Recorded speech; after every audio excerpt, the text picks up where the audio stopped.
Assalamualaikum warahmatullahi wabarakatuh. Salam dan bahagia Bapak Ibu guru hebat.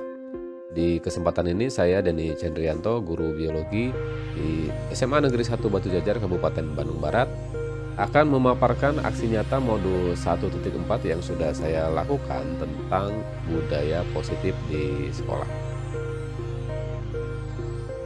Berikut ini rancangan tindakan untuk aksi nyata modul 1.4 disiplin positif yang sudah saya lakukan. Hal yang melatar belakangi saya melakukan aksi nyata disiplin positif adalah saat ini sekolah kami masih menerapkan hukuman sebagai upaya mendisiplinkan peserta didik. Merujuk disiplin yang dipaparkan oleh Ki Hajar Dewantara, maka disiplin positif itu harus ditimbulkan kembali. Salah satu cara dalam menerapkan disiplin positif adalah melalui proses pembuatan keyakinan kelas dan penerapan segitiga restitusi. Keyakinan kelas dipilih karena setiap tindakan atau perilaku yang kita lakukan di dalam kelas dapat menentukan terciptanya sebuah lingkungan positif. Perilaku warga kelas tersebut menjadi sebuah kebiasaan yang akhirnya membentuk sebuah budaya positif.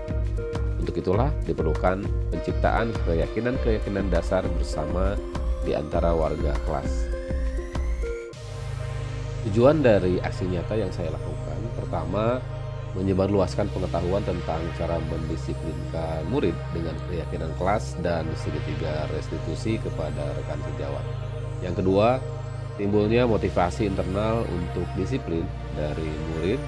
Yang ketiga, murid nanti dapat tumbuh menjadi pribadi yang kritis, penuh hormat, dan bertanggung jawab. Nah, berikutnya apa yang menjadi tolak ukur keberhasilan dari kegiatan ini? Yang pertama, murid bertanggung jawab menjalankan keyakinan kelas yang telah disepakati. Kedua, keterlambatan siswa masuk sekolah setiap hari diharapkan berkurang. Yang ketiga, pelanggaran disiplin sekolah lainnya juga diharapkan berkurang. Lalu yang terakhir, rekan guru nanti bisa menerapkan segitiga restitusi dalam menangani permasalahan yang terkait yang dilakukan peserta didik. Berikutnya bagaimana lini masa tindakan yang akan saya lakukan. Yang pertama, saya melakukan perencanaan, yaitu dengan membuat rancangan kegiatan tindakan aksi nyata, lalu kemudian menyampaikan rencana kegiatan serta meminta izin kepada kepala sekolah selaku penanggung jawab, kemudian melakukan koordinasi dan sosialisasi prakegiatan kepada rekan kerja dan warga sekolah lainnya.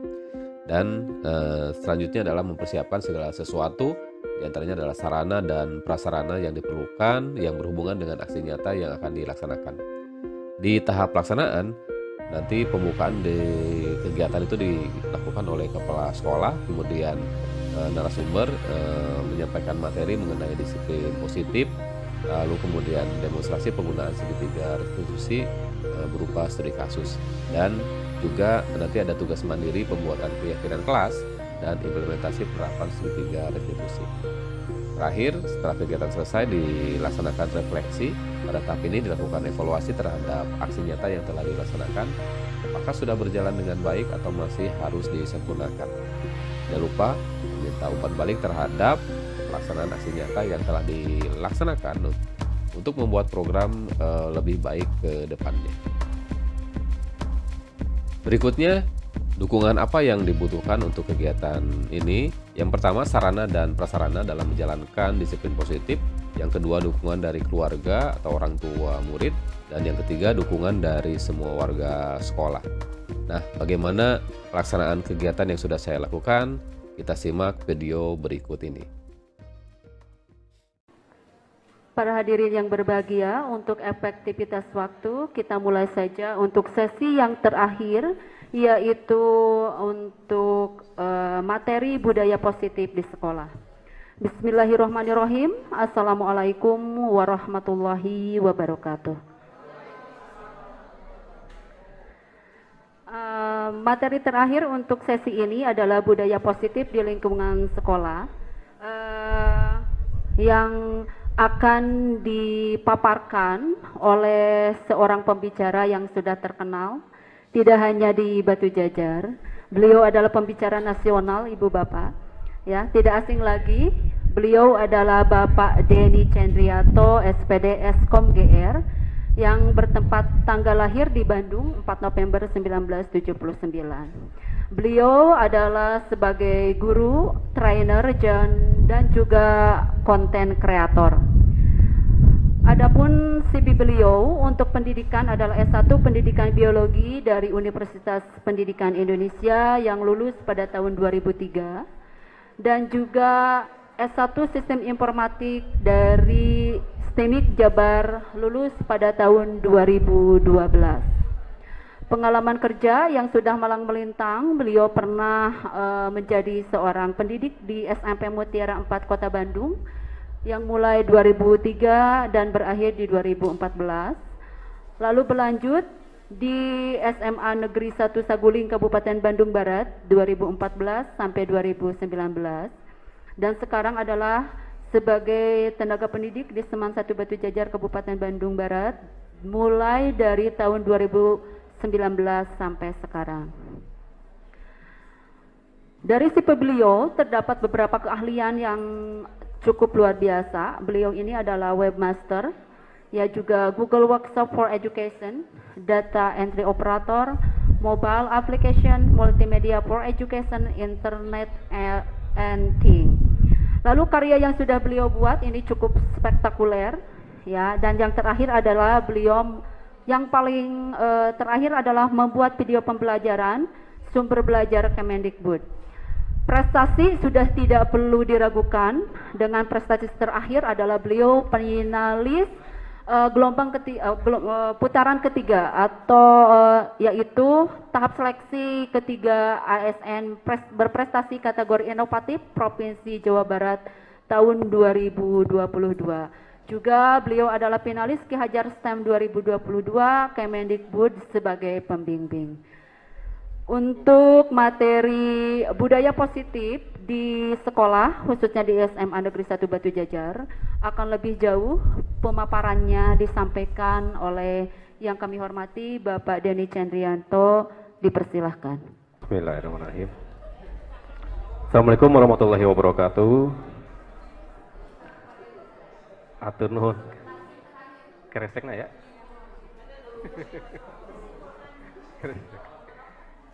Oke, Bapak Ibu sekalian, terima kasih masih diberi kesempatan untuk berbagi di sesi in-house training SMA 1 Batu Jajar. Kali ini materinya agak berbeda. Sebetulnya materi ini salah satu materi di modul guru penggerak, ya. Oke, materinya saya bikin interaktif dulu biar nanti Bapak Ibu juga bisa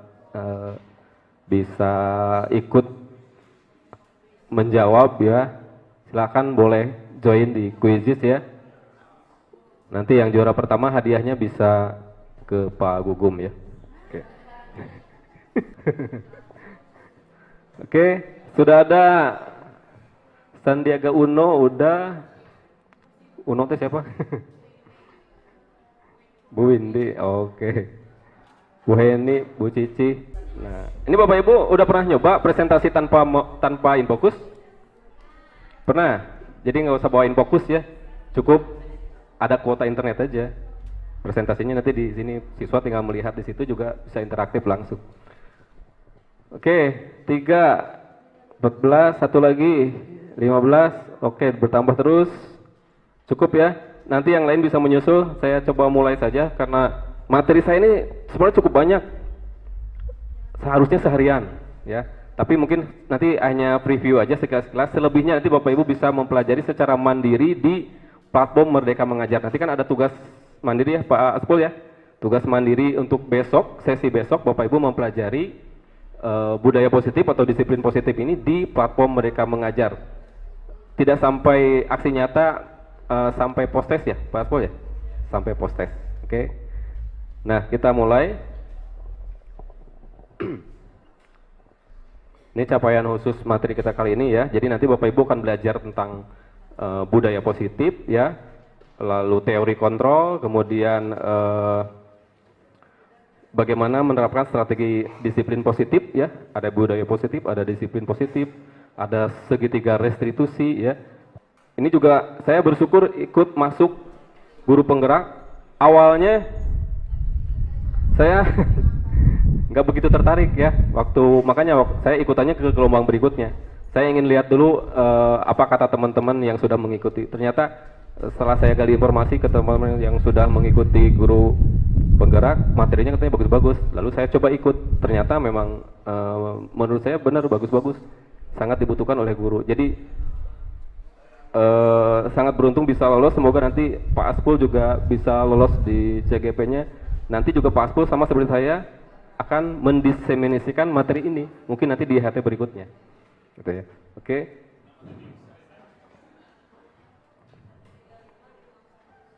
Oke, sudah.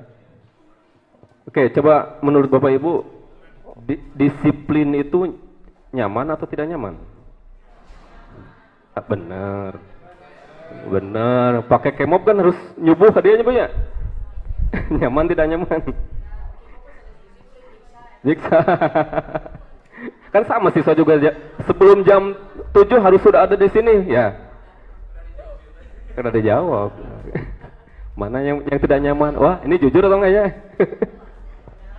Oh, nyaman. Berarti ada kemop juga nyaman ya, Bapak ya? Oh, nyaman. Nyaman dengan kepaksa. Oke, ini di luar ekspektasi saya, prediksi saya, kemungkinan bakal banyak yang bilang tidak nyaman. Ternyata banyak yang nyaman, alhamdulillah ya, alhamdulillah. Oke, udah ya, times up. Ini saya cepat di skip karena waktu saya tidak banyak, sampai 1 jam lagi. Oke ya. Berikutnya, nah ketika mendengar kata diselipin, disiplin, bukan diselipin ya, disiplin. Apa yang terbayang di benak Bapak Ibu ya? Apa? Teratur, tanggung jawab, berangkat pagi, teratur. Oke. Kalau nggak disiplin apa biasanya? Biasanya dapat apa? Sanksi, hukuman ya. Nggak ada yang jawab hukuman ya. Tanggung jawab, waktu, patuh. Wah, ini kata-katanya positif semua nih, nggak ada yang negatifnya. Jujur aja Bapak Ibu, nggak apa-apa dah. Ya. Taat, siap untuk disiplin, aturan, patuh. Oke ya. Nah, biasanya kan kalau dengar kata disiplin kan itu ya, hukuman atau apa tuh? Mungkin ada siksaan atau apa ya, gitu ya. Oke, next ya. Oke, udah saya udah bisa menyerap pendapat Bapak Ibu ya. Biasanya sih kalau siswa mendengar kata disiplin apa, takut dihukum gitu kan? Iya. Kalau guru beda kayaknya. Nah, setuju atau tidak setuju nih Bapak Ibu, hukuman dapat mendisiplinkan anak? Coba jawab ya. Wah, ini imbang nih, ada yang setuju, ada yang tidak setuju. Oke. Nggak apa-apa, nggak ada, ini bukan benar salah, ini pendapat ya. Pendapat Bapak Ibu ya. Setuju atau tidak setuju? Yang setuju ada 17, ya, yang tidak setuju ada 9. Oke, itu hukuman Bu ya? Oke. Bagus Bu itu? Bagus. Oke, nanti ada pertanyaan itu Bu nanti ya. Oke.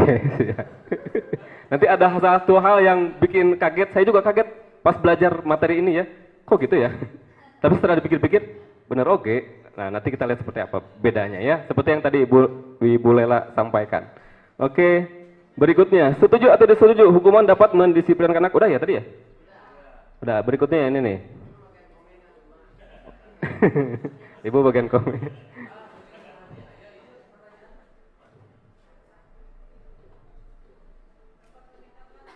Setuju atau tidak setuju pemberian hukuman dengan hal positif tadi kayak Ibu ya, membaca, membersihkan halaman, ondenya.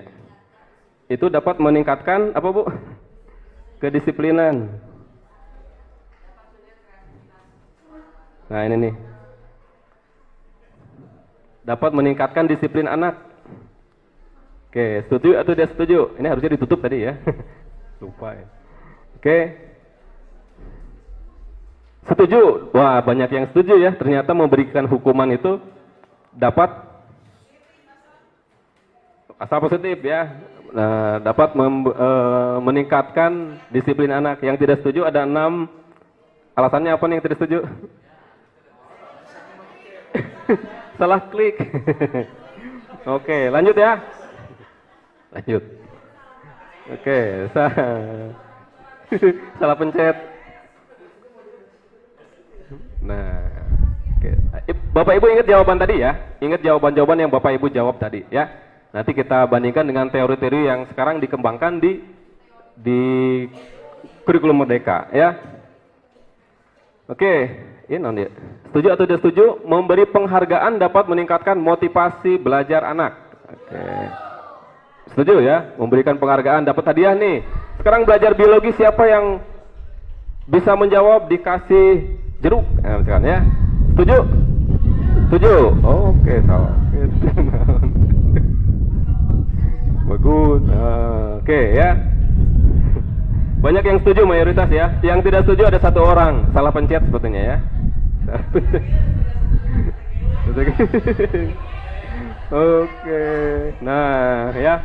Jadi budaya positif ini salah satu materi yang cukup memakan waktu ya di kegiatan pendidikan guru penggerak. Materinya meliputi disiplin positif dan nilai kebajikan universal. Nanti akan saya jelaskan seperti apa. Ada juga tentang motivasi, hukuman, penghargaan, dan restitusi. Ada yang pernah mendengar istilah restitusi? Restitusi? Baru dengar? Kan Bapak Ibu biasanya mendengar motivasi, hukuman, penghargaan. Itu aja ya. Ternyata ada satu lagi, restitusi. Proses menciptakan kondisi perbaikan, nanti kita lihat ya seperti apa restitusi. Dan yang sekarang disarankan itu bukan memberikan hukuman atau penghargaan, tapi bagaimana guru bisa membuat restitusi gitu ya. Oke, lalu ada materi tentang keyakinan kelas, mudah-mudahan nanti sampai ke sini materinya tentang keyakinan kelas. Kemudian segitiga restitusi, 5 posisi kontrol, ada 5 posisi kontrol guru. Di mana posisi Bapak Ibu yang dominannya nanti kita lihat ya. Lalu ada kebutuhan dasar dan dunia yang berkualitas. Nah, ini latar belakang dari adanya materi tentang disiplin positif yang sekarang dikembangkan dalam kurikulum Merdeka, juga dalam kegiatan pendidikan guru penggerak ya. Mungkin ini adalah harapan kita semua ya, menciptakan suasana positif dalam pembelajaran ya. Bagaimana siswa bahagia, senang ya dalam belajar dengan guru-gurunya gitu ya, terus tidak jadi beban gitu. Kemudian nanti akan menggerakkan moral yang positif bagi guru sehingga karakter murid tidak hanya terbentuk dari akademik tapi juga lingkungan yang ada. Oke, ini saya skip dulu. Nah, untuk menciptakan budaya positif, maka kita harus mengkondisikan sekolah dengan hal-hal yang positif. Di antaranya adalah membangun disiplin yang positif. Nah, budaya positif sendiri itu apa? Jadi budaya positif ini itu adalah nilai-nilai atau keyakinan-keyakinan atau kebiasaan-kebiasaan di sekolah yang berpihak pada murid. Ya. Kata kuncinya adalah di sini berpihak pada murid. Berpihak pada murid itu bukan berarti nyumponan segala apa yang diinginkan oleh murid, gitu ya. Tidak hanya itu. Nah, tapi nanti diharapkan siswa itu dapat berkembang menjadi pribadi yang kritis, penuh hormat dan bertanggung jawab, ya. Nah, untuk membangun budaya positif, maka hal awal yang pertama kita ciptakan yaitu menciptakan disiplin yang positif. Ya. Seperti apa sih disiplin positif? Berarti lawannya ada disiplin negatif, gitu ya. Gitu ya. Ada disiplin positif, ada disiplin negatif. Nah, disiplin positif ini merupakan suatu cara penerapan disiplin tanpa kekerasan, ancaman, yang dalam praktiknya melibatkan komunikasi tentang perilaku yang efektif antara guru dan murid.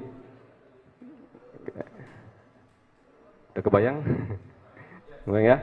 Tidak ada kekerasan, ancaman, dan dalam praktiknya melibatkan komunikasi tentang perilaku yang efektif antara guru dan murid. Dan dalam penerapan disiplin positif ini, murid diajarkan untuk memahami konsekuensi dari perilaku mereka. Jadi diharapkan siswa ini paham konsekuensi atas perilaku yang mereka lakukan. Tidak hanya takut sama aturan, tidak hanya ingin ada hadiah. Oke, mulai ini ya Pak Yadi nih, mulai kerung-kerung nih Pak. Nah, ini justru ini saya agak berat memberikan materi ini, harusnya Pak Yadi nih yang memberikan materi ini. Karena berkaitan dengan ini ya, siswa ya. Oke, nah berikutnya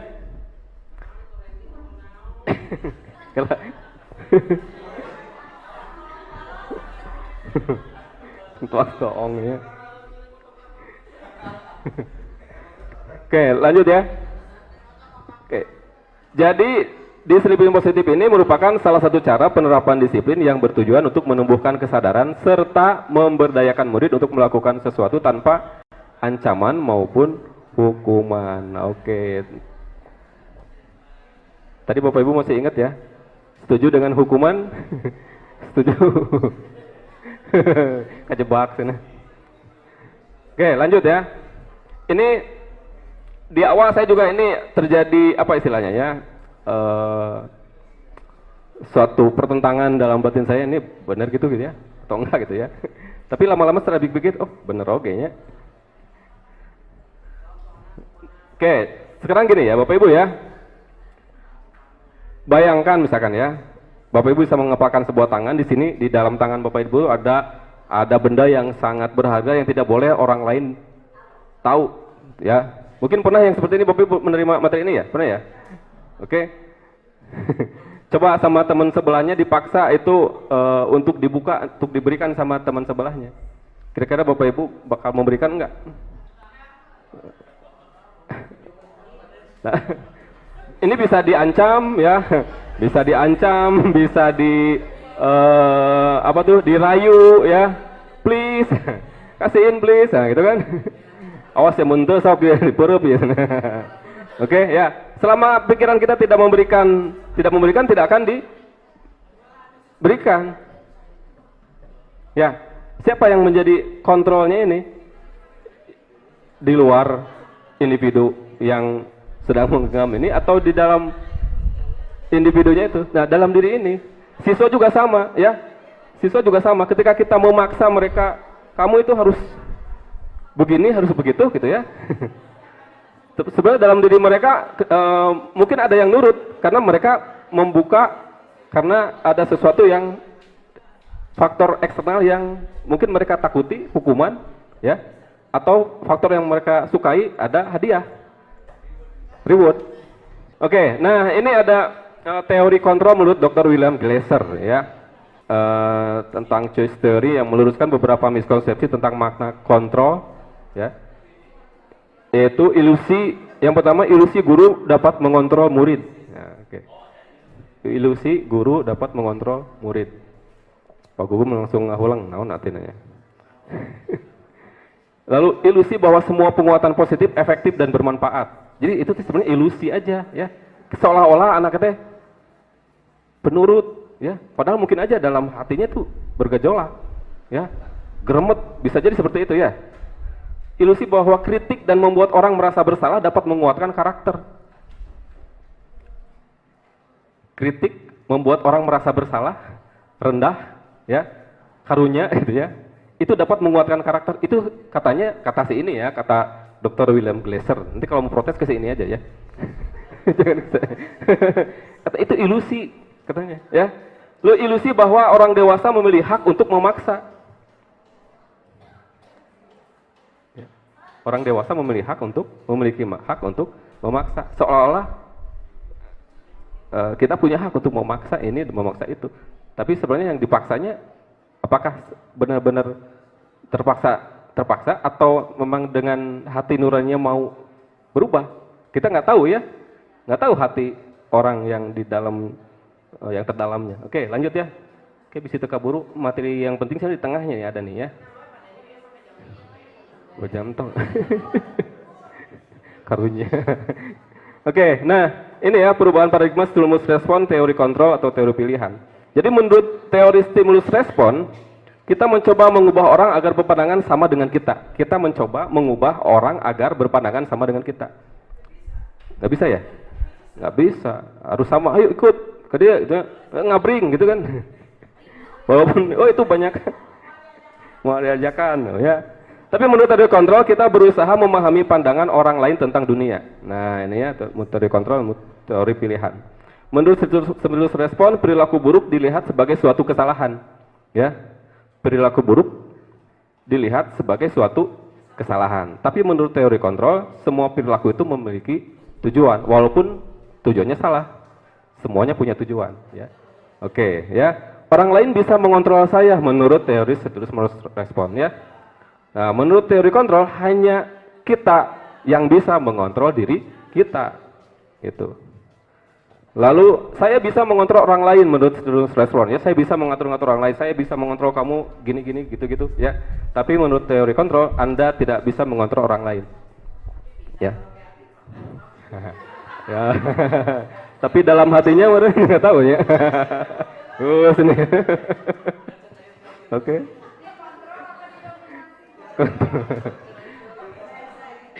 Diajak kontrol gitu Bu, kumaha Bu? Oke. Nah, berikutnya pemaksaan ada pada saat bujukan gagal. Lalu di teori kontrol, kolaborasi dan konsensus menciptakan pilihan-pilihan baru, ya. Lalu berikutnya model berpikir di stimulus respon itu model berpikir menang kalah, ada menang dan kalah. Kalau di teori kontrol model berpikir menang, tidak ada yang kalah. Oke. Nah, jadi menurut teori kontrol atau teori pilihan Dr. William Glasser, kita tidak bisa mengontrol orang lain, hanya kita yang bisa mengontrol diri kita sendiri, ya. Dan makna disiplin dari teori kontrol ini belajar kontrol diri dengan menggali potensi kita. Jadi disiplin itu belajar mengontrol diri kita sendiri, ya, bukan kita dikontrol oleh orang lain. Nah, menurut teori kontrol, semua perilaku itu memiliki tujuan. Maka lahir ya yang namanya teori motivasi. Motivasi itu ada motivasi ekstrinsik, ada motivasi intrinsik, ya. Motivasi dari luar, motivasi dari dalam, ya. Motivasi dari luar itu ada yang contohnya berupa menghindari hukuman, ya. Siswa itu rajin pagi-pagi datang adanya karena takut dihukum Gupayadi. Ya, kebayang nggak Bapak ya? Ada yang rajin kalau ditanya kamu kenapa? Saya takut ibu apa? Ada yang gitu ya. Lalu ada juga yang datang pagi-pagi gitu ya, misalkan. Tapi motivasinya lain. Saya mah ingin dapat hadiah. Yang paling subuh datang ke sekolah dapat reward makan malam dengan kepala sekolah misalkan ya. Nah, dapat pop mie. Nah, itu juga ya. Positif ya itu ya tadi ya, Bu ya. Memberikan hadiah seperti itu positif ya. Positif. Oke, itu motivasi ekstrinsik ya. Lalu kalau misalkan motivasi intrinsik yang dari dalam yang bagaimana? Yaitu kalau menurut teori ini itu adalah yang untuk menghargai diri sendiri ya, yang menghargai diri sendiri sehingga nanti akan menghasilkan nilai-nilai kebajikan universal.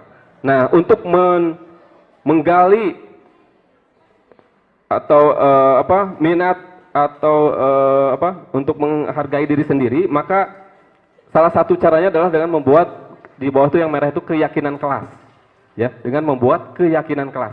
Biasanya kan kita peraturan ada peraturan ya, peraturan, sanksi, reward gitu ya, punishment. Nah, kalau di disiplin positif ini ada yang namanya keyakinan kelas. Nanti seperti apa keyakinan kelas kita bahas di akhir ya. Nanti ada sesi untuk membahas keyakinan kelas.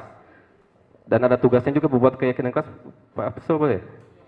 Tugas membuat keyakinan kelas nanti di kelasnya masing-masing. Oke, lalu selanjutnya di teori kontrol ini tadi sudah dibahas tentang model berpikir menang-menang, kolaborasi dan konsensus menciptakan pilihan-pilihan baru. Maka Bapak Ibu ada 5 posisi kontrol yang harus kita pahami, ya. Ada 5 posisi kontrol yang harus kita pahami. Nanti ada contohnya nih di berupa video ya. Jadi yang pertama ada kalanya kita berada di posisi sebagai penghukum. Ada kalanya kita berada di posisi sebagai penghukum. Ini saya pernah alami juga. Saya di posisi sebagai penghukum, menghukum siswa ya. Oke, nanti Berikutnya ada juga posisi kontrol pembuat rasa bersalah. Biasanya nadanya datar, lebih cenderung ke merendah gitu ya. Tapi ujung-ujungnya siswa itu merasa bersalah, ya, menyentuh hati karunya, karunya si ibu itu gara-gara abi jadi gitu, nah gitu kan, sirik-sirik, nah itu pembuat rasa bersalah, ya. Gitu. Yang kedua ya, posisi yang ketiga, posisi kontrol sebagai teman, ya, posisi kontrol sebagai teman. Ini saya bacain dulu aja, nanti kita lihat videonya seperti apa ya. Lalu ada posisi kontrol sebagai pemantau, dan yang diharapkan ya, yang diharapkan itu kita sebagai guru berada di posisi sebagai manajer, ya. Bukan sebagai manajer, bukan dikonotasikan sebagai kepala sekolah, bukan ya. Manajer itu artinya kita bisa menstabilkan kembali emosi ya dari siswa ya, yang tadi mengalami masalah ya. Nah, bagaimana agar bisa kita berada di posisi manajer? Maka kita harus mencoba menerapkan yang namanya segitiga restitusi. Segitiga restitusi itu yang pertama menstabilkan identitas, yang kedua validasi kebutuhan, yang ketiga menanyakan keyakinan. Nanti contohnya diperlihatkan ya. Yang ini saya lewat aja biar semua materi tersampaikan. Ini menurut Ki Hajar Dewantara, disiplin yang dimaksud adalah disiplin diri yang memiliki motivasi internal. Dari zaman dulu sebenarnya ini udah dibahas sama Ki Hajar Dewantara. Saya baru tahu, mungkin nanti Bu Lela bisa pesan buku ini, Bu Lela nih. Buku Ki Hajar Dewantara, Pemikiran, Konsepsi, Keteladanan, dan Sikap Merdeka. Bukunya ini dipakai di luar negeri. Di kita mah jarang ada yang tahu buku Ki Hajar Dewantara. Tahunya kan Ingar Sosum Tulodo, itu aja yang dihafal dari SD sampai sekarang ya. Karya-karyanya kita nggak tahu ya. Karya-karyanya ini dipakai demi membangun pendidikan di luar sana ya. Oke, boleh nanti beli ya. Siap. Nah, nama bukunya ya. Oke. Nah, di luar negeri juga ada ya. Jadi dasarnya adalah nilai-nilai kebajikan. Kalau di luar negeri itu ada Virtue Project ya. Ini dasar untuk membentuk kesadaran diri dari siswa gitu ya. Kalau di luar negeri ada Virtue Project, ada The Seven Essential Virtues ya, dan lain sebagainya. Nah, di kita baru dirancang yang namanya Profil Pelajar Pancasila. Jadi untuk membangun karakter siswa ke depannya seperti apa, maka acuannya adalah di Profil Pelajar Pancasila. Oke, ini saya lewat. Kalau Profil Pelajar Pancasila udah pada paham ya. Oke. Bentar. Next. Ini masih yang tadi ya, teori motivasi, hukuman dan penghargaan, dan satu lagi adalah restitusi. Oke, saya lewat dulu.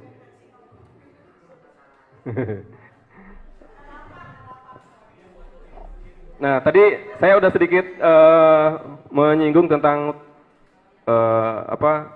teori motivasi gitu ya. Jadi motivasi perilaku manusia itu yang pertama, kenapa berperilaku seperti itu? Satu, mungkin menghindari ketidaknyamanan atau karena ada hukuman ya. Yang kedua, ingin mendapatkan imbalan atau penghargaan. Yang ketiga, ingin menjadi orang yang mereka inginkan dan menghargai diri sendiri. Kira-kira yang diinginkan yang mana nih Bapak Ibu? Yang ketiga ya, yang ketiga. Kita ingin anak-anak itu sadar dengan sendirinya gitu ya. Tidak karena takut, tidak karena ingin ada penghargaan gitu ya. Nah, ini teori motivasi perilaku manusia ya. Ada motivasi eksternal, internal tadi sudah dibahas. Nah, ini nih. Ini yang bikin saya agak berpikir lebih dalam ya. Dihukum oleh penghargaan. Jadi memberikan penghargaan itu sama dengan hukuman. Menurut teori yang disampaikan oleh tadi Gosen dan kawan-kawan. Memberikan penghargaan itu sama dengan memberikan hukuman. Ini. Penghargaan berlaku sama dengan hukuman. Penghargaan berlaku sama dengan hukuman. Ya. Dalam arti meminta atau membujuk seseorang melakukan sesuatu untuk memenuhi suatu tujuan tertentu dari orang yang meminta atau membujuk. Dorongannya eksternal dan akan ada faktor ketergantungan. ada faktor ketergantungan. Pak Gugum lagi ngajar, nanti siapa yang hafal Quran surat ini nanti Bapak kasih roti. Oke. Ya, oke ya. Nanti ketika tidak diberi itu anaknya bahan deh. Ya, nggak ada hadiahnya, nggak mau ikutan. Oh, udah terbaik. Oh, boleh lah ya, tamu. Ya. Jadi tidak menimbulkan istilahnya motivasi dari dalam diri siswa. Saya teh ingin hafal ini agar apa gitu, menurut tujuan siswa. Gitu. Oke ya. Nah ini poin-poinnya ya. Kenapa penghargaan berlaku sama dengan hukuman? Pengaruh jangka pendek dan jangka panjang. Penghargaan itu sama dengan menghukum. Penghargaan mengurangi ketepatan. Penghargaan tidak efektif. Penghargaan merusak hubungan. Baru tadinya saya teh pas pembelajaran teh, pas ngajar teh nanti siapa yang bisa mengerjakan ini mau dikasih naon gitunya. Tadi jadi terjadi bisa prak belajar iya. Oke. Nah ini ya, penghargaan menurunkan kualitas, penghargaan mematikan kreativitas, penghargaan mengurangi motivasi intrinsik. Ini kuncinya, penghargaan mengurangi motivasi intrinsik. Gitu. Jadi bukan karena kesadaran. Nah, ya bisa jadi gitu. Melakukan sesuatu tapi karena hal lain, bukan karena tanggung jawab, bukan karena tanggung jawab. Ya. Oke. Nah, lalu ada nggak alternatif kalau tidak mengasih penghargaan apa? Misalkan ya kita ingin memberikan apa? Ini kata kuncinya, apresiasi. Apresiasi dan penghargaan sama nggak? Memberi. Kalau penghargaan itu di awal sudah disampaikan, ya. Yang tadi maksudnya penghargaan yang tadi itu di awal disampaikan. Kalau kalian nanti bisa ini, kalian akan mendapatkan ini. Berarti nanti tujuan siswanya ingin mendapatkan itu. Nah, kalau apresiasi itu tidak disampaikan di awal, ya. Kita lihat aja prosesnya dulu. Nanti ketika si ini nih yang sering bertanya, kita kasih apresiasi. Tapi caranya bagaimana? Nah, di sini sudah ada nih, ya. Berikan pengakuan secara khusus, spesifik. Khusus, berikan pengakuan secara pribadi, ya. Jadi tidak perlu diumumkan gitu ya. Lalu beri pengakuan kepada semua murid. Jadi memberi pengakuan itu tidak hanya ke orang itu saja. Misalkan hari ini yang akan kita beri apresiasi itu yang sering menjawab. Besoknya yang akan memberikan apresiasi itu yang ketika masuk pertama kali memberikan salam dan seterusnya. Kita bisa memberikan apresiasi itu dalam bentuk apapun, tidak hanya bentuk bisa karena pengetahuannya saja, ya itu. Oke, beri pengakuan secara konsisten dan fokus pada proses. Ini ada contohnya di sini ya kalau nggak salah. Bentar. Oke. Nah contoh pengakuan atau apresiasi ya, kemarin saya perhatikan rasa empatimu besar sekali pada saat menolong murid baru di kelas kita. Itu juga ada apresiasi, ya, memberikan kata-kata motivasi, gitu ya. Itu juga bisa seperti itu. Tidak harus berbentuk memberikan penghargaan bentuk fisik dan lainnya. Oke, next. Setengah jam lagi. Masih lama ya. Nah, coba Bapak Ibu kita lihat ya. Apa bedanya hukuman dan konsekuensi? Ini ada lagi istilahnya, hukuman, konsekuensi, lalu ada restitusi. Ada 3 ya, hukuman, konsekuensi, dan restitusi. Yang pertama, mencatat 100 kali dalam buku kalimat. Saya tidak akan terlambat lagi karena terlambat ke sekolah. Hukuman atau konsekuensi? Hukuman. Oke, ingat ya jawabannya ya, nanti kita samakan. Lari mengelilingi lapangan basket 2 kali karena terlambat hadir di sekolah. Karena terlambat hadir di sekolah, hukuman ya. Murid diminta untuk push up 15 kali karena tidak menggunakan masker ke sekolah. Hukuman. Hukuman konsekuensi. Konsekuensi hukuman. Nanti kita lihat kunci jawabannya ya. Mengganti kertas tugas teman yang telah dicoret-coret. Konsekuensi ya. Membersihkan tumbahan air di meja tulis karena tersenggol. Konsekuensi. Murid disuruh untuk mengenakan sepatu seharian di sekolah karena tidak mengenakan sepatu hitam. Hukuman, konsekuensi. Ya, ada yang jawab hukuman, ada yang konsekuensi. Oke, kenapa saya? Lari mengelilingi lapangan basket 2 kali karena terlambat 10 menit untuk pelajaran PJOK. Ayo Pak Yadi. Lagi pelajaran PJOK, ada yang terlambat, lari 2 keliling. Hukuman atau konsekuensi? Konsekuensi. Kita lihat jawabannya. Jawabannya nanti di dia soalnya kalah di sebelah ya. Nah ini jawabannya nih ya. Sama nggak? Ya ternyata yang terakhir itu bukan hukuman, kan lagi pelajaran olahraga, suruh lari, nggak apa-apa, suruh lari kan pelajaran olahraga. Konsekuensinya itu, ya kalau bukan pas pelajaran olahraga suruh lari itu baru hukuman. Oke, mulai bingung? Enggak ya. Ini soalnya Pak Aspur, soal ya, soal pretest. Oke lanjut.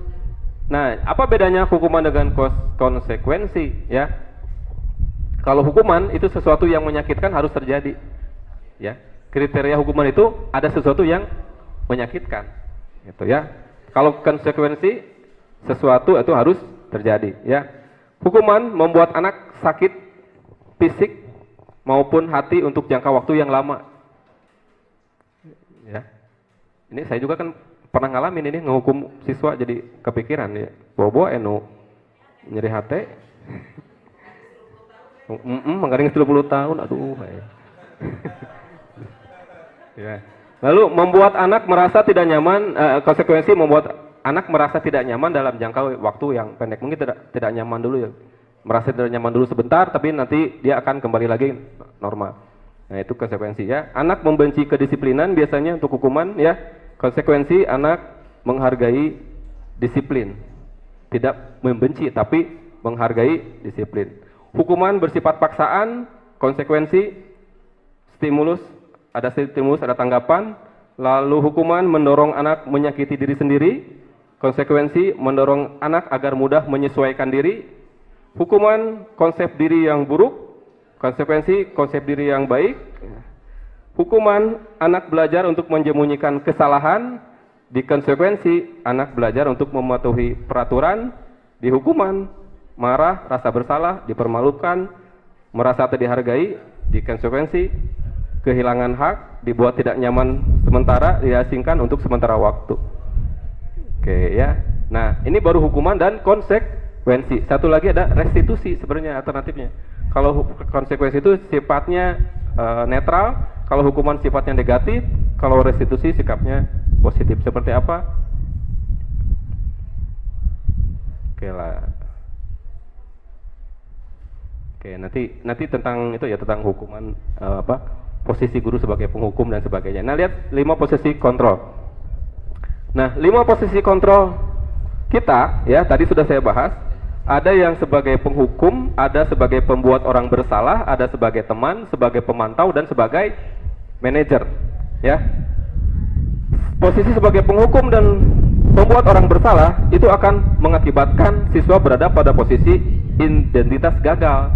Ya, sedangkan posisi teman dan sebagai pemantau akan membuat posisi berada di posisi identitas berhasil atau sukses, tapi kontrolnya dari luar. Ya, stimulusnya dari luar gitu ya. Tapi kalau sebagai manajer ya, itu akan membentuk identitas berhasil sukses dan dia bisa mengontrol dirinya sendiri. Nah, cirinya apa? Nah, seperti ini ya. Ini contohnya nih, menghardik, menunjuk-nunjuk, menyakiti, menyindir. Ini yang penghukum ya. Nih, kalau kamu tidak melakukannya, awas ya, rasakan si esok. Nah, ya. Hasilnya memberontak, menyalahkan orang lain, berbohong. Ini dibacanya kebaca tuh. Banyak teuing. Oke ya. Dibacakan capek. Oke ya.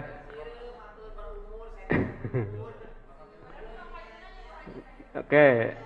Nah, ini posisi pembuat orang merasa bersalah ya. Biasanya berceramah mengatakan seharusnya ibu kecewa ya. Kamu seharusnya sudah tahu ibu lelah sekali mengatakannya, ibu lemah, letih, lesu, stres. Nah, ya. Menyembunyikan, menyangkal, berbohong, murid meletakkan guru di dalam dunia berkualitas dan seterusnya ya. Nah, kalau saya langsung ke manajer aja yang posisi manajer.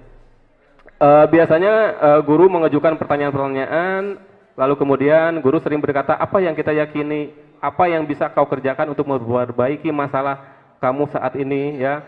Lalu hasilnya menguatkan pribadi, kemudian kaitan dengan dunia berkualitas, murid meletakkan dirinya sebagai individu yang positif dalam dunia berkualitas. Lalu muridnya berkata, bagaimana cara saya memperbaiki keadaan saya sekarang ini, Pak, Bu? Nah ya, dampak muridnya dia dapat mengevaluasi diri bagaimana cara memperbaiki dirinya sendiri. Oke ya, lanjut aja deh, ini terlalu ya. Sok, coba Bapak Ibu jawab ya. Nih kuis deh, kuis. Saya kecewa sekali dengan kamu. Ini maksudnya kemana? Pertanyaan.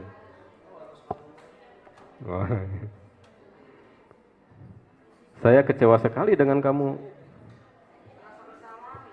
Bersalah.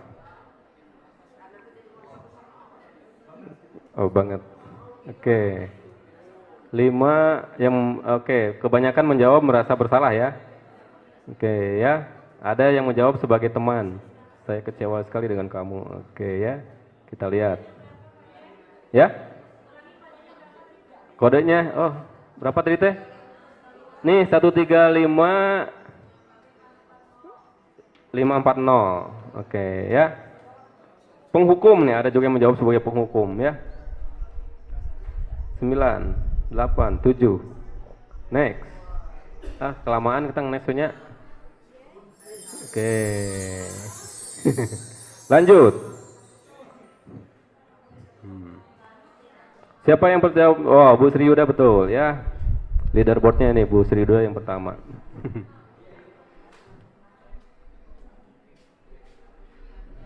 Kamu tidak pernah benar melakukannya. Penghukum. Oke, kamu mau tuh balik ke benar wae. Nah, tuh balik.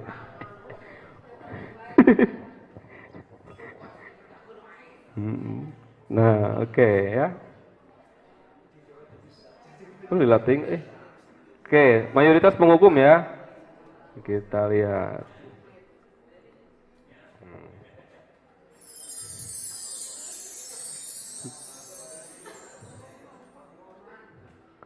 Oke, ayolah lakukan demi ibu, bapak, please. Please lakukan demi saya. Ini mah udah tahu ya. Biasanya pembuat, teman. Oh, teman, pemantau. Oh, seragam kayak iya.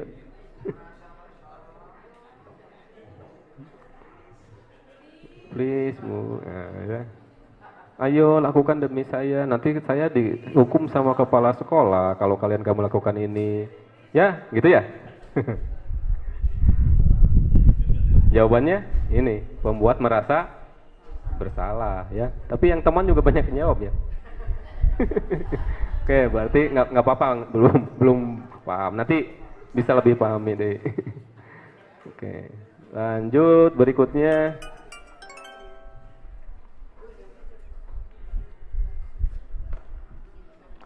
Apakah kamu mau mendapatkan stiker bintang hari ini? Ayo, siapa yang mau? Posisinya di mana nih? Pemantau. Pemantau ya? Pemantau. Oke, lanjut tanya. Lanjut lah, ke poin nama. Terus,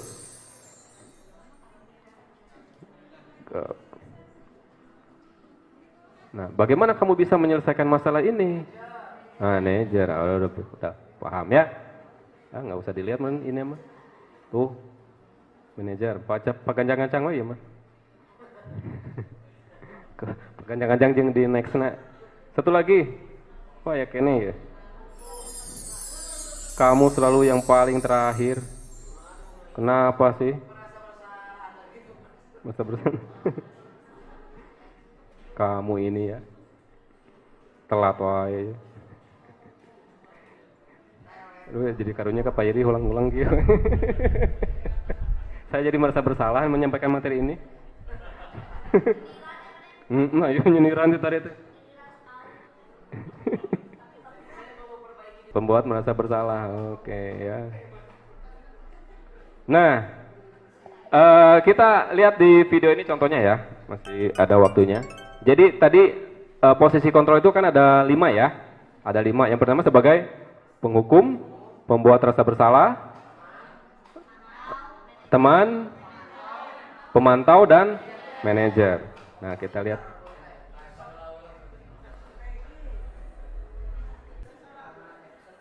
Ya? Oh, galak, salah. Ulangi ya. Posisi pemantau atau monitor, dan 5 posisi manajer. Untuk lebih memahami kelima posisi tersebut, mari kita saksikan kasus Naren yang terlambat hadir 20 menit di sekolah dan melihat bagaimana kelima posisi kontrol dalam menghadapi masalah tersebut.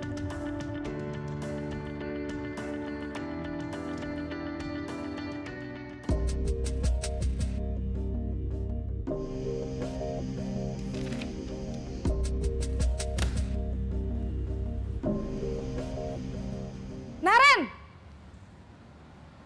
Sini kamu! Selamat pagi, Bu. Selalu terlambat. Kamu deh, pasti terlambat. Maaf, Bu. Saya... Apa? Apa coba? Alasan kamu apa lagi? Kapan sih kamu tidak terlambat? Malas sekali ya kamu jadi anak. Saya... Dasar pemalas. Gak kapok-kapok sih kamu. Sudah berapa kali terlambat? Sana, kamu keliling lapangan basket 2 kali. Kenapa saya harus keliling lapangan basket, Bu? Kenapa? Kamu mau lawan ibu?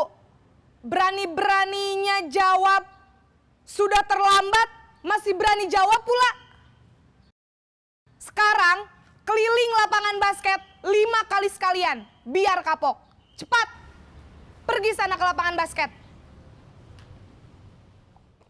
Posisi penghukum biasanya berbicara dengan nada tinggi, menghardik, menunjuk-nunjuk, menyakiti, dan menyindir. Hukuman bisa berupa fisik maupun psikis. Ibu dan bapak guru hebat. Dampak yang terjadi pada murid ketika guru berada pada posisi penghukum adalah murid cenderung akan memberontak, bahkan menyimpan dendam.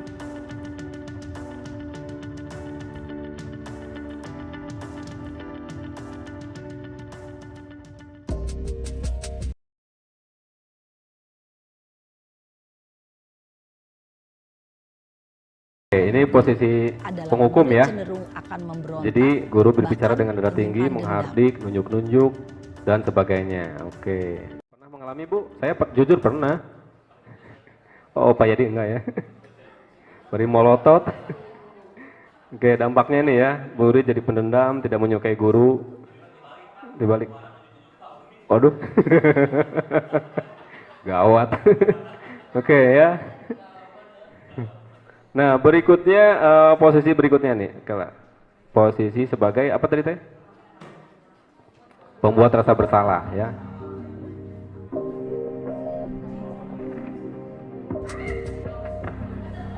Terus. Naren!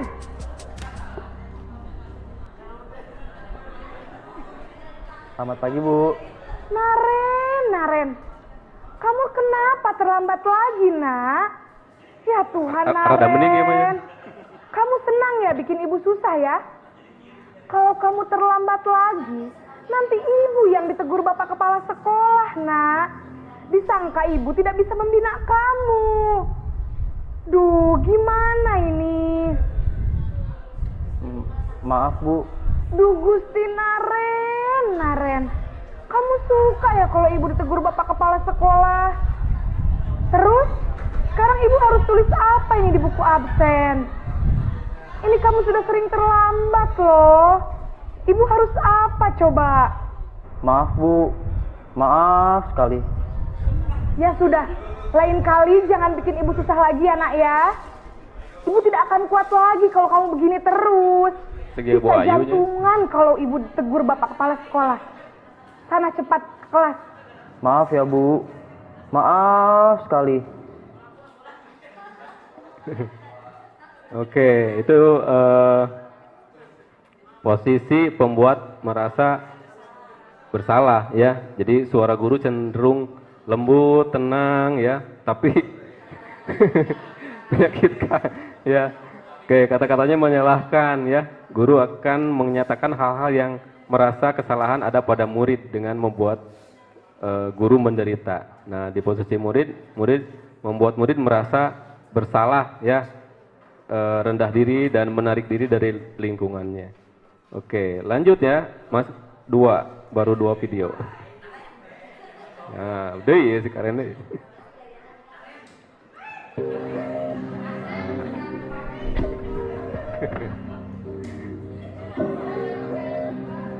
Naren!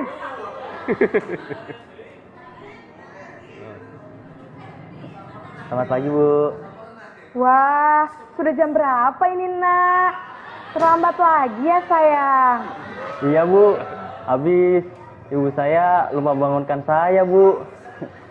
Kamu malah menyalahkan ibu kamu. Kamu bukannya anak yang larinya paling kencang. Kok terlambat sih? Iya Bu, saya memang terlambat bangun tadi. Jadi biarpun saya lari kencang, tetap gak kekejar Bu. Ya sudah sana, nanti lain kali larinya lebih kenceng lagi ya. Biar gak terlambat lagi. Bikin seneng ibu, demi ibu. Bisa kan? Bisa lah Bu. Ya sudah sana masuk kelas. Ibu beresin urusan absen kamu. Kamu ini ada-ada saja. Dalam Alhamdulillah. posisi teman, guru berbicara dengan nada suara ramah, akrab, cenderung bersenda gurau untuk menjaga suasana tetap santai. Murid akan merasa senang, aman, dan akrab dengan guru. Identitas yang tercipta adalah identitas sukses atau berhasil. Namun, perlu diingat, karena ini masih dorongan eksternal, maka ada faktor ketergantungan dari murid kepada orang tertentu. Di sini, guru absennya, sehingga di lain waktu, murid bisa berperilaku baik, namun hanya kepada orang-orang tertentu saja.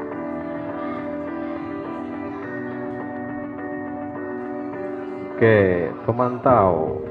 Naren deh. Kelah. Baik. Nah, tadi. Naren! Kira nah jadi delay. Jual Naren. Selamat pagi Bu. Naren, Nah, apa peraturan sekolah kita tentang jam berapa kita harus masuk sekolah, nak? Kela. Nah, Wuhan Harus di sekolah jam 7 Bu. Iya, betul. Di sekolah jam 7 Bu. Iya, Bu, saya harus tinggal kelas pas jam istirahat selama 20 menit. Kela. iya benar. Konsekuensinya demikian. Kapan Jadi chat nanti ya jam jaringan internetnya ya. 9.30 pas istirahat, kamu harus tinggal di kelas, kerjakan tugas tambahan untuk ketertinggalan kamu, ya. Baik Bu. Iya nya. Posisi pemantau mengandalkan penghitungan Jadi atau dua, data untuk mengontrol murid. Guru mengarahkan murid berdasarkan peraturan dan konsekuensi. Seorang pemantau Kela. menunjukkan Nah, itu bisa bahasa di-stop tubuh gitu ya. dan ekspresi wajah yang Selamat pagi, Bu. datar dan cenderung formal. Oke, lanjut lah. Lanjut ya, Nya. Lanjut ya. Oke, tapi nah bisa berhenti video nano eta. Ente. Naren! Kela. Nah, udahnya. Selamat pagi Bu. Selamat pagi, Naren. Maaf Bu, saya terlambat. Iya, sekolah masuknya jam 7, Oh, sekarang delay. sudah jam 7.20. Jadi sekarang bagaimana ini, Naren? Maaf Bu, saya lupa setel alarm saya semalam. Baiklah, menurut kamu, keyakinan sekolah yang mana yang perlu kamu tingkatkan? Nah, ini posisi yang mana tadi? Menghargai diri sendiri dan orang lain mungkin ya Bu. Setuju. Jadi, apakah Naren meyakini prinsip saling menghormati tersebut? Iya Bu, saya meyakininya. Apakah Naren bersedia Kayaknya kelewat memperbaiki deh. masalah keterlambatan ini? Bersedia Bu. Bagaimana kamu akan perbaiki masalah keterlambatan ini? Oh, Saya akan manajer coba ya. untuk tidak lupa menyetel alarm saya Bu. Ini pemantau ini ya. Kalau Naren Suka memantau, suaranya biasa, datar ada gitu kan. orang yang kira-kira bisa bantu mengingatkan tidak? Ada Bu. Saya mau di play Ada dua. saya, Kak Emma. Ada lagi selain Kak Emma? Selain Kak Emma, Kira-kira. ada ibu saya. Baik, jadi yang Ya. mengingatkan Naren adalah Kak Emma Ya. dan ibu Oke, kamu. lanjut Tanya. Kira-kira akan mulai setel alarm kapan nih Naren? Setelah pulang sekolah, akan segera saya lakukan. Nah, ini posisi Baik. manajer. Jadi Suara Naren manajer akan netral, setel tidak alarm emosional, untuk tidak terlalu bangun ramah, besok pagi tidak dan bernada akan tinggi, diingatkan tercipta oleh identitas kakak positif. dan ibunda Naren ya. Guru akan dengan tulus mengajukan Ada lagi pertanyaan yang bermakna diperlukan, agar Naren? membuka pikiran murid. Agar Kemudian tidak guru membimbing terlambat murid bangun untuk lagi. memecahkan masalahnya secara Tidak ada, Bu. mandiri. Baik Ya. Naren, terima kasih untuk kerjasama kamu. Sekarang kamu perlu kembali ke kelas untuk belajar. Baik Bu, terima kasih. Oke. Posisi manajer. Nah, dicabut dulu lah. Nanti saya kasih link YouTube-nya untuk Bapak Ibu tonton ya. Nah, apa dampaknya kita memposisikan diri sebagai posisi manajer? Nanti akan memacu siswa untuk murid menjadi mandiri gitu ya, percaya diri dan dapat memecahkan masalahnya sendiri. Ya, jadi tidak ini. Cuman kalau menurut saya ini pasti prosesnya nggak bisa instan besok langsung begitu ya. Ini perlu proses yang panjang ya, tidak hanya kita di SMA saja, harus berkelanjutan dari SD, SMP. Oke. Makanya di akhir modul ini katanya untuk menerapkan proses disiplin positif ini perlu waktu ya, perlu waktu tapi harus dicoba ya. Walaupun perlu waktu harus dicoba. Kalau nggak dicoba ya tetap aja gitu-gitu terus gitu. Oke ya. Nah, untuk supaya kita bisa memposisikan diri sebagai manajer, ya, memposisikan diri sebagai manajer, maka kita perlu menerapkan yang namanya restitusi. Ya, apa itu restitusi? Jadi restitusi ini adalah proses menciptakan kondisi bagi murid untuk memperbaiki kesalahan mereka. Oke, mungkin Bapak Ibu pernah ya, mungkin pernah menerapkan seperti ini supaya menciptakan kondisi anak itu supaya mereka mau memperbaiki diri, itu ya mungkin pernah ya, sehingga mereka bisa kembali pada kelompok mereka dengan karakter yang lebih kuat. Restitusi juga merupakan proses kolaboratif yang mengajarkan murid untuk mencari solusi untuk masalah mereka dan membantu murid berpikir tentang orang seperti apa yang mereka ingin ya menjadi tujuan mulia dan bagaimana mereka harus memperlakukan orang lain. Ini menurut Gosen 2004. Jadi penelitiannya ini kategori baru ya, penelitian yang dilakukan oleh Gosen, makanya baru sampai ke Indonesia sekarang mungkin di tahun 2022. Udah lama ya. Nah, tadi saya udah nyampaikan ya. Jadi ada hukuman, ada konsekuensi, satu lagi ada restitusi.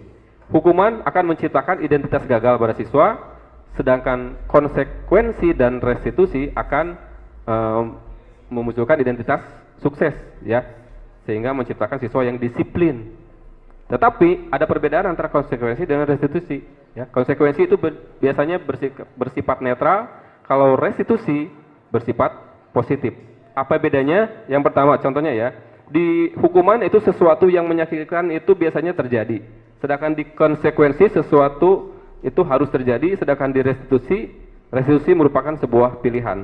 Kemudian di hukuman tidak nyaman untuk murid untuk jangka waktu yang panjang, sedangkan di konsekuensi tidak nyaman untuk murid dalam jangka waktu yang pendek, tapi di restitusi akan menguatkan untuk murid dalam jangka waktu yang panjang. Ya, di hukuman korban mendapatkan keadilan, di konsekuensi korban bisa diabaikan, di restitusi korban mendapatkan ganti. Ya, Di hukuman, murid atau anak akan tersakiti. Di konsekuensi, murid atau anak dibuat tidak nyaman sejenak. Di restitusi, murid atau anak mendapatkan penguatan. Di hukuman, perilaku pasif agresif meningkat. Di konsekuensi, penguatan hanya bertahan dalam jangka waktu yang pendek, sedangkan di restitusi masalah terpecahkan, ya. Di hukuman, sistem tidak akan berjalan bila murid tidak takut. Di konsekuensi, memerlukan monitoring dan supervisi terus-menerus dari guru. Di restitusi, murid belajar bertanggung jawab untuk perilakunya. Di hukuman, berlaku hanya pada sebuah institusi, tidak berlanjut pada kehidupan nyata, jadi berlaku hanya pada saat itu saja. Di konsekuensi, membantu penerapan mengikuti peraturan dalam masyarakat, sedangkan di restitusi fokus pada pemecahan masalah dalam jangka waktu yang panjang. Di hukuman, peraturannya adalah kamu harus begini begitu. Di konsekuensi, apa peraturannya? Mampukah kamu melakukannya? Lalu di restitusi, apa yang kamu yakini, apa yang bisa kamu lakukan untuk memperbaiki masalah ini? Oke, biasanya di hukuman anak-anak membenci peraturan, di konsekuensi murid atau anak menghormati peraturan, dan di restitusi murid atau anak menghormati dirinya dan menghormati orang lain. Oke ya, nanti saya share materinya, bisa dibaca kembali ya. Nah, ini ciri-ciri restitusi ya. Jadi bukan untuk menebus kesalahan, namun untuk belajar dari kesalahan ya, memperbaiki hubungan, memberikan tawaran bukan paksaan, kemudian menuntun untuk melihat ke dalam diri, mencari kebutuhan dasar yang menjadi tindakan dasar, fokus pada karakter bukan tindakan, fokus pada solusi, dan mengembalikan murid pada yang berbuat salah pada kelompoknya. Oke, nah ini ada segitiga restitusi. Jadi untuk bisa menerapkan restitusi ini, Bapak Ibu harus bisa menerapkan yang namanya segitiga restitusi yang terdiri dari menstabilkan identitas di segitiga dasar bawah, lalu memvalidasi kebutuhan dan menanyakan keyakinan. Ya, seperti apa sih contohnya? Nanti kita lihat ya.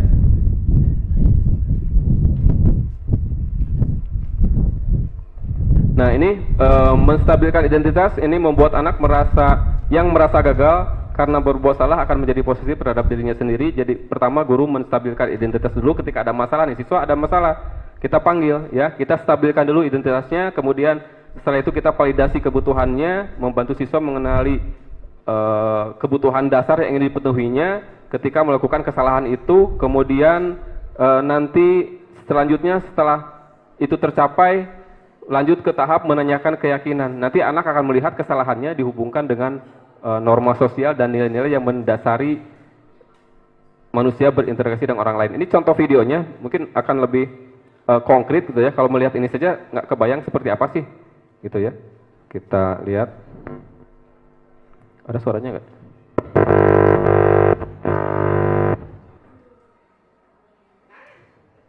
Nah, beda ini, beda, bukan sinarin.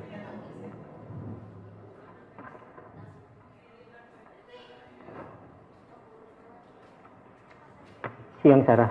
Siang, Pak. Sudah lama nggak ketemu Sarah. Kenapa hari ini ada di sini? Ini kayaknya grup BK. Kesel, Pak. Kesel banget. Masa aku dikatain tukang fitnah, Pak? Ya aku marah lah. Aku balik ngatain Eka di depan kelas. Kesel banget. Oh, begitu. Ya pasti kamu marah dan kesal. Bapak juga akan marah apabila ada yang menuduh Bapak seperti itu. Kemudian, pada saat itu, kamu mau melakukan apa? Ya saya langsung ngatain Eka lah, Pak. Kesel banget. Saya bentak-bentak dia depan teman-teman lain. Oh, begitu. Pasti kamu melakukan seperti itu karena suatu alasan tertentu, bukan? Iyalah, masa saya diam saja, Pak? Ya saya bela diri lah. Masa saya dituduh tukang fitnah? Ya wajarlah. Mempertahankan harga diri itu sesuatu yang penting buat kamu. Untung kamu tidak bertindak lebih gegabah lagi. Hanya membentak-bentak. Iya, Pak. Untung saya masih bersabar dan hanya membentak saja. Sudah gemes padahal. Saya pasti bela diri lah. Ya pasti ya. Tapi kamu memilih untuk tetap bertahan dan bersabar.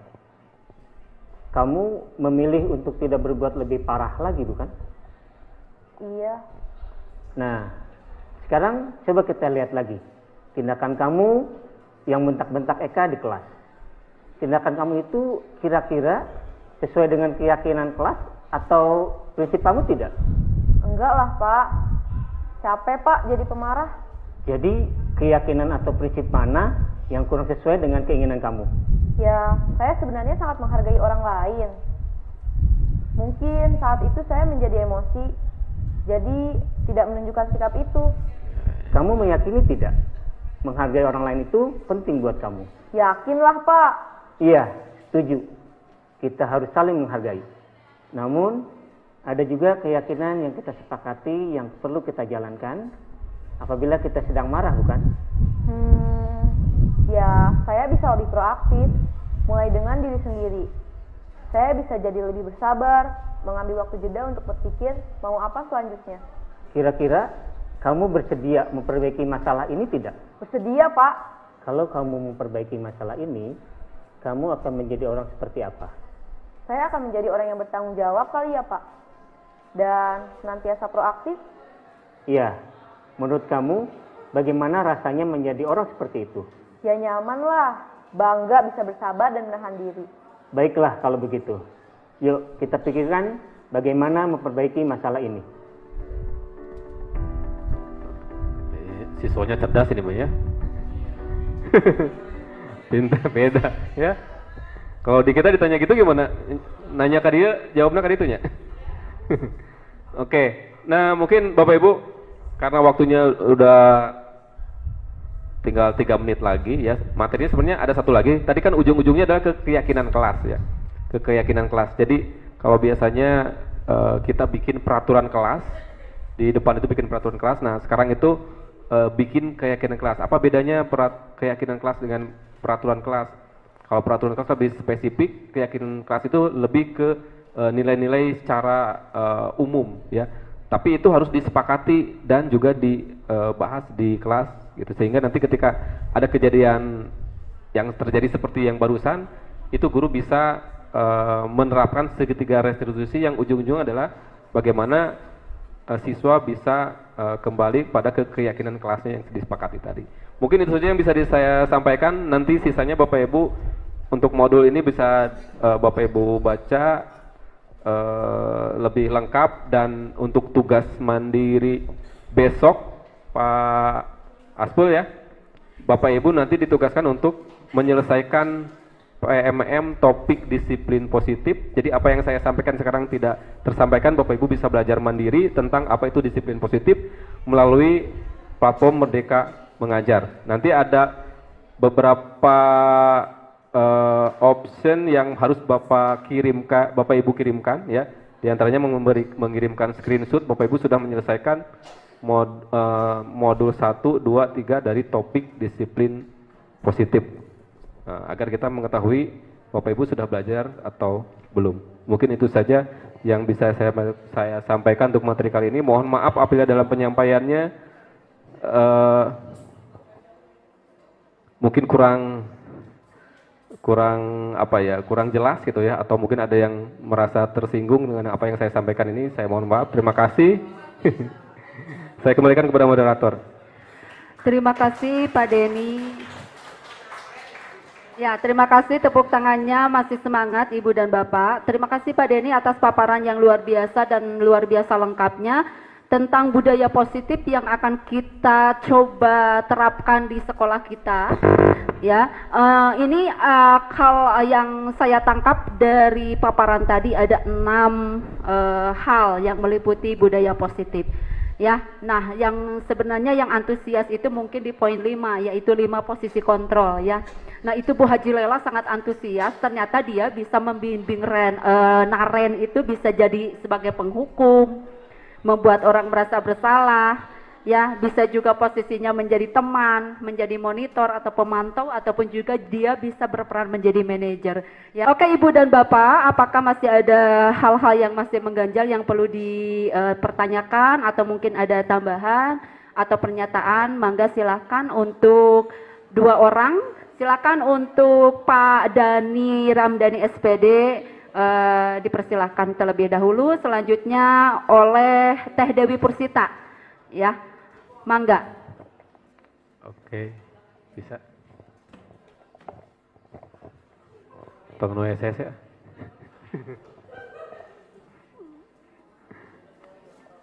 To the point. Bismillahirrahmanirrahim. Assalamualaikum warahmatullahi wabarakatuh. Waalaikumsalam. Langsung saja to the point. Setelah menyimak apa yang dipaparkan oleh Pak Denny, satu poin yang akan saya tanyakan adalah mengenai disiplin positif. Bahwa di sana didefinisikan disiplin positif itu adalah tidak menerapkan kekerasan dan ancaman, tapi yang diterapkan adalah kesadaran yang diharapkan. Ya. Itu mungkin ya poinnya. Yang menjadi pertanyaannya adalah kita tahu bahwa sekolah itu adalah kawah canda di mukanya untuk menyongsong kehidupan terutama setelah keluar dari sekolah. Kita tahu bahwa di luar sekolah itu ada yang disebut dengan hukuman. Ya. Ini sudah terjadi kontradiktif antara hukuman yang ada di luar sekolah dengan yang ada di dalam sekolah. Di sana dikatakan tidak boleh ada hukuman. Itu yang pertama. Lalu yang kedua, bagaimana strateginya? Setelah saya melihat video tadi, ternyata itu sulit untuk dilaksanakan. Betul. Cuma bagaimana sekolah atau itu diberikan kepada masing-masing guru? Saya ingin apakah sekolah harus membuat sebuah pilihan-pilihan langkah, ya, pilihan-pilihan langkah sebagai tindakan kepada siswa ketika siswa tersebut bermasalah, terutama di dalam hal kedisiplinan. Jadi, apakah mungkin sekolah membuat sebuah pilihan-pilihan langkah untuk menindaklanjuti kesalahan-kesalahan yang dilakukan oleh siswa? Itu mungkin pertanyaannya, Pak, mengenai disiplin positif itu. Itu saja. Oke, terima kasih sudah. Ditampung dulu atau langsung pertanyaan? Saya pelupa sok pohon. Oke, langsung ditanggapi oleh Pak Denny kurang lebih bagaimana strateginya ya dan juga langkah-langkah ketika siswa melakukan kesalahan. Oke, baik. Udah ya. Tadi pertanyaan pertama bahwa sekolah adalah sebagai kawah candra di muka, bahwa nanti setelah keluar dari sini mereka akan menemukan peraturan-peraturan, hukuman-hukuman yang ada di luar sana ya. Nah, sebenarnya sasaran pendidikan di kita kan bukan supaya nanti anak paham bahwa di luar sana itu akan yang menghukum, akan ada yang memberikan sanksi dan sebagainya. Tapi bagaimana pendidikan ini mengarah kepada bahwa anak itu nanti sadar ketika keluar dari sini, sadar bahwa kalau nanti saya berbuat melanggar hukum itu di luar itu akan ada efek ke dianya sendiri, efek ke orang lain. Nah, jadi membangun kesadaran itu bukan hanya untuk menyadarkan siswa sadar bahwa di luar itu akan ada banyak peraturan dan kalau dilanggar akan ada hukumannya. Justru akan menyadarkan siswa bahwa setelah keluar dari sini mereka sadar kalau melanggar peraturan itu, ya, akan ada sanksi, gitu ya. Dengan sadar diri dia tidak akan melakukan pelanggaran. Gitu. Jadi intinya lebih ke melatih diri supaya lebih sadar, gitu ya, lebih sadar diri, tidak takut terhadap aturan atau tidak takut terhadap hukuman, tapi mereka akan secara otomatis tersadarkan. Jadi kayak gini lah contohnya ya. Kalau saya sering lihat di ketika jam istirahat di atas di sini nih di seputar Selasar ini ya. Kalau Bapak Ibu sering lewat jam istirahat sini pasti akan sepenuh dengan sampah habis makan siswa. Jadi kalau saya sering kali menemukan siswa ketika jajan habis makan langsung lung, walaupun di depannya ada tempat sampah. Bapak Ibu pernah lihat di Jepang di apa tuh sepak bola, ketika selesai menonton sepak bola mereka mengambilin sampahnya ya.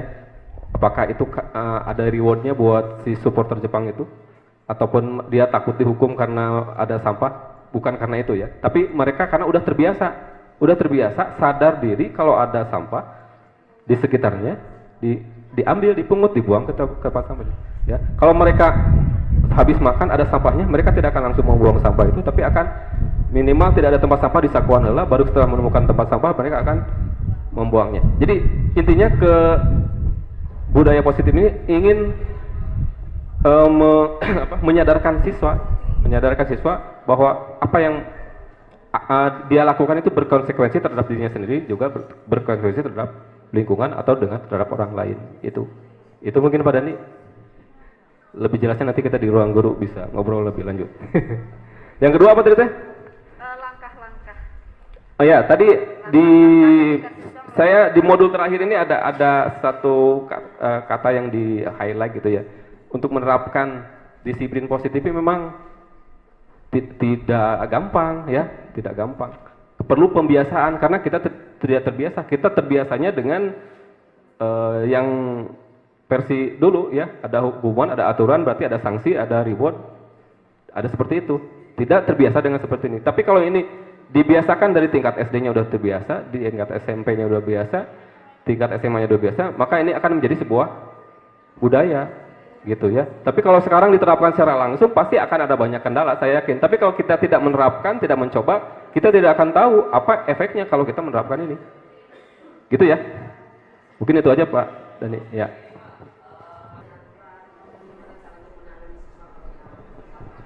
Oh, jadi bikin grand design-nya Ya, jadi- bagaimana penerapan di sekolah secara umum gitu, maksudnya gimana? Ya. Kalau yang disampaikan di sini, ini yang dibuat keyakinan kelas itu per gurunya ya. Guru masuk kelas membuat keyakinan kelas. Kalau dibuat, kan keyakinan kelas dibuatnya berdasarkan kesepakatan guru dengan siswanya ya. Kalau sekarang dibuat dalam satu kelas harus ada kesepakatan dengan seluruh kelas, itu pasti akan repot. Jadi guru dengan masing-masing pribadi aja, jadi gitu untuk penerapan seperti ini. Kalau untuk penerapan aturan kelas dan sebagainya, yaitu saya dikembalikan lagi kepada pihak sekolah masing-masing gitu. Apakah penyelesaiannya mau menerapkan metode ini atau yang lain gitu. Mungkin itu ya.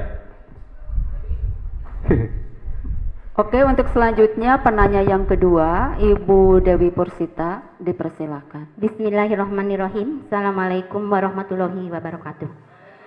Pertama mungkin saya memberikan reward ya kepada Pak Denny Cendrionto. Tepuk tangan karena materi anak luar biasa untuk pembiasaan kita sebagai guru. Dan saya juga mungkin belum bisa seperti itu. Mari kita belajar bertahap-bertahap. Ini adalah tujuannya untuk menjadi siswa yang self direction, sehingga siswa bisa memahami dan mencapai tujuan pendidikan yang diinginkan sesuai dengan Undang-Undang Nomor 20 Tahun 2000. Nah, baik yang saya usulkan, maaf ya, ini kebetulan ada Wakasek Kesiswaan, ada Wakasek Sarana dan Wakasek Humas. Alangkah baiknya kalau di kita itu ada ya budaya positif ini diterapkan kepada siswa yang memiliki prestasi akademik. Di kelas 10 itu siapa yang tertinggi, di kelas 11 siapa yang tertinggi, di kelas 12 siapa yang tertinggi, dan itu diumumkan di upacara setiap tahun sekali. Itu akan menambah reward bagi siswa. Itu saja dari saya. Terima kasih. Assalamualaikum warahmatullahi wabarakatuh. Waalaikumsalam warahmatullahi wabarakatuh. Bisa ditanggapi langsung Pak Denny ya, bisa Ya. Mangga. Yang reward itu ya, mungkin lebih tepatnya apresiasi ya. Apresiasi, yaitu bisa dilaksanakan untuk memberikan apresiasi seperti itu. Asal tidak menjanjikan di awal, karena nanti kalau dijanjikan di awal itu akan menjadi sebuah tujuannya ke situ. Jadi kalau tidak ada di situ, jadi tidak akan mau. Tapi kalau berupa apresiasi dari sekolah itu disarankan ada ya apresiasi gitu. Mungkin itu aja, Bu. Insya Allah nanti Pak Asep, Bu Rani, Pak Gugum, dan juga kebijakan pimpinan bisa kita realisasikan untuk memberikan apresiasi sebesar-besarnya bagi siswa yang mendapatkan prestasi apapun, tidak hanya di bidang akademik, tapi tentunya sudah kita lakukan ya Bu Rani ya. Kalau setiap minggu ketika ada siswa yang berprestasi, kami sudah berusaha mengapresiasi ya. Tidak hanya sekedar sertifikat, tapi kebetulan Bu Rani sudah memberikan ada beberapa uang pembinaan sebagai rasa mengapresiasi kepada siswa kita yang berprestasi. Mungkin begitu ya Bu Dewi Pursita. Ada lagi Ibu Bapak yang mau dipertanyakan atau mau menambahkan? Oke. Ya, berhubung waktu yang dipersilahkan sudah berakhir, terima kasih Ibu dan Bapak atas apresiasinya dan atensinya untuk mengikuti IHT untuk hari pertama yang dimulai dari tadi pagi sampai sekarang masih pada bertahan. Untuk itu, untuk sesi terakhir saya ucapkan terima kasih pembicara Pak Denny Cendrianto beserta saya undur pamit. Wassalamualaikum warahmatullahi wabarakatuh. Hatur nuhun.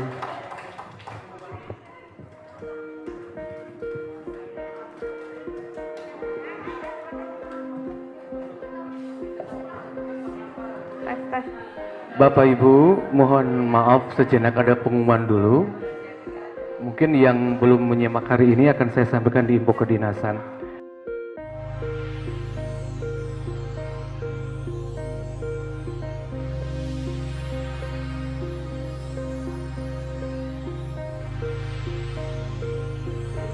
Kesan saya ketika mengikuti IHT mengenai dengan materi budaya positif di sekolah, tadinya saya berasumsi bahwa ini akan menyusahkan, kemudian membuat saya harus berpikir berat untuk ini, tapi ternyata setelah saya mengikuti justru pikiran saya tentang bagaimana cara menangani anak yang bermasalah atau anak yang memiliki prestasi bagus.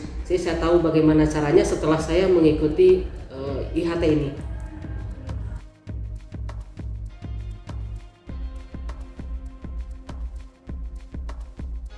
Setelah saya mengikuti materi dari Pak Denny Cendrianto mengenai budaya positif di sekolah, saya jadi terbuka pikiran saya bagaimana cara menangani anak-anak yang memang di SMA itu banyak sekali anak yang punya masalah yang sulit sekali ditangani, tapi ternyata ada beberapa trik yang disampaikan saat itu, karena yang saya tahu, yang saya dalami selama ini, bahwa ketika anak bermasalah biasanya kita menghukum, kemudian paling tidak mengajak dia membuka diri pun tidak semaksimal seharusnya. Tapi setelah mendapatkan materi-materi dari Pak Denny Cendrianto, saya jadi terbuka ternyata untuk menangani seorang anak itu bukan dengan menghukum, memaksa, apalagi dengan membuat anak jadi tersakiti, anak menjadi trauma, tapi ternyata harus dengan cara-cara yang baik kepada anak, dengan membuat anak membuka diri bagaimana dia atau kenapa dia melakukan hal tersebut, sehingga dampaknya pada